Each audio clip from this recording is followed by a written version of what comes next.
Hi there, Janet Fritz here for Galaxy Girl Creations. Welcome to my channel and welcome to Crafty Meggy's 8-year YouTube Scrapiversary and Hop. So it has been 8 years that she has been on YouTube and we are celebrating that.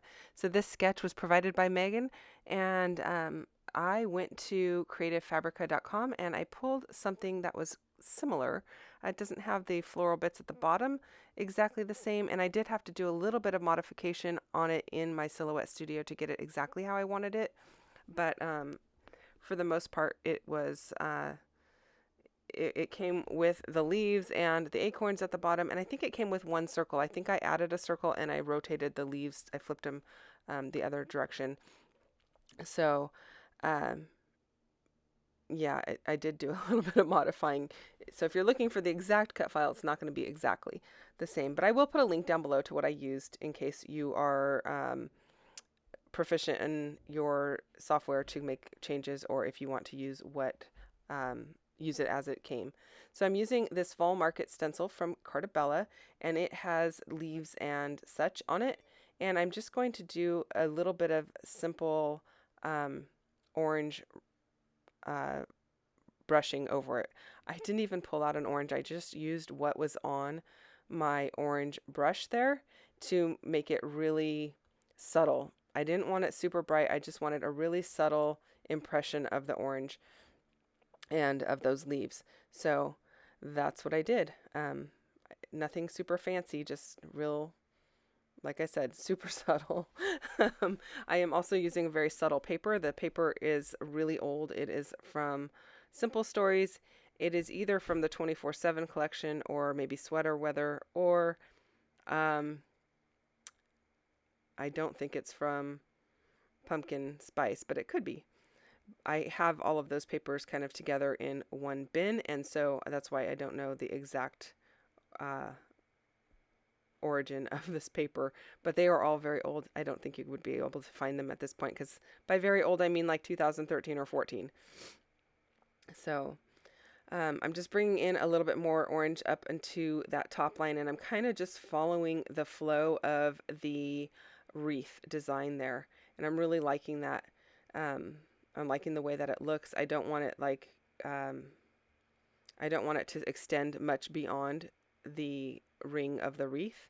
And then I'm just using my Nuvo Deluxe adhesive to go ahead and adhere that down. You saw I had some ephemera bits already picked out. I kind of was playing around with it on my desk before I realized that I didn't have it the camera on, and that's why those were on there, but nothing was glued down, so you're going to get to see it all get put back together, and some additional things brought in. So I brought in this little banner flag piece. I kind of like that. I guess maybe they call that a bunting. I always forget the names of these things, whether they're banners or buntings or flags or whatever. I thought that made a really nice piece across the top. It looks a little bit celebratory, and I like that.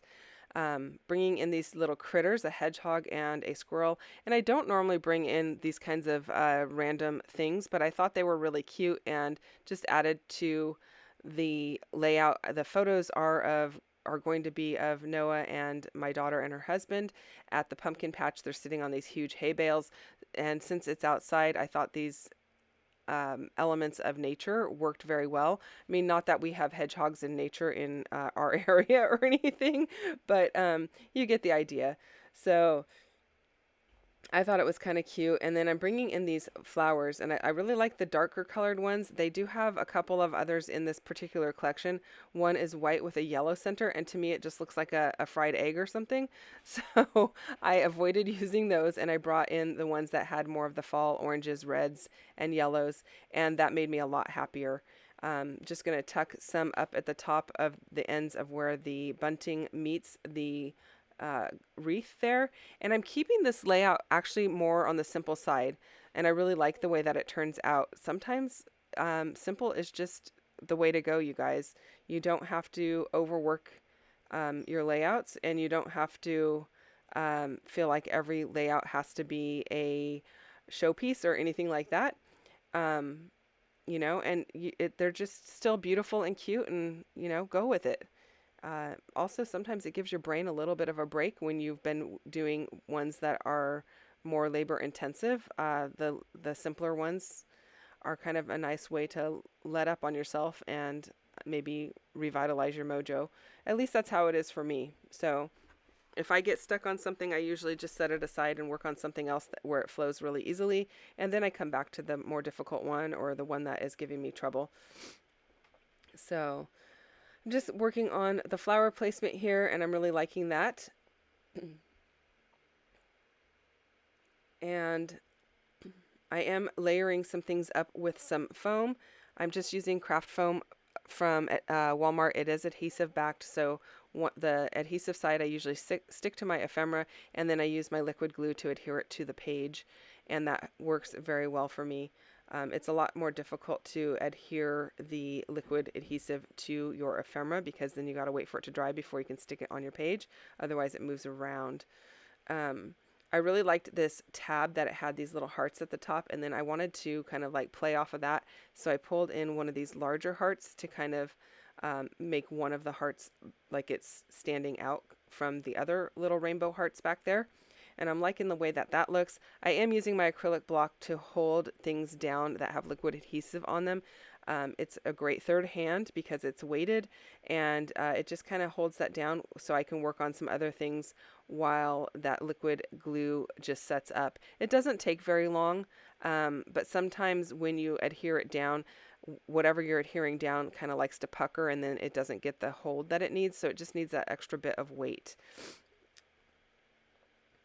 And then I'm looking for a little circular piece to tuck in down here, and I end up using this one that says I pick you, and I think it's really cute. The larger one didn't work for me because what happened was it met the edge of the photo on the left hand side, and then all of the space that was to the right of it was kind of like trapped white space to me.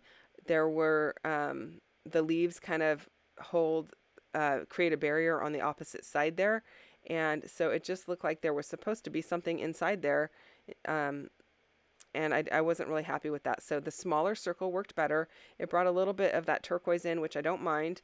There's not a lot of turquoise on this layout, but I thought it went well with everything else. They are all from the same, well, they're from the same two collections. You can see there. One is Pumpkin Spice, that's on the right hand side, and the other is Sweater Weather on the left hand side. And I started out trying to sort which ephemera with which one to put it away, and then that quickly went by the wayside because I thought that's ridiculous. I'm not going to sit here for that long trying to sort it out. When the next layout I pull out, I will probably dump them all out together again anyway. So I'll make you sit through watching all of that. I did find this little tiny heart in there, and I thought that was a cute addition to this little area by the title, and it kind of mimics the heart that's above the photos. And then I thought I would pull in some sequins. These are from Spiegel Mom Scraps, and I'm just going to pull in a few of those to kind of spruce it up a little, give it a little bit of sparkle, and I really like the way that that looks. I pulled in mostly the yellow ones, I believe, and I'm going to put a few in this bottom cluster and then in the two floral clusters up at the top of the layout. While I do that, I will remind you that this is a hop for Crafty Meggy, so go and check out her channel and everyone else that is playing along.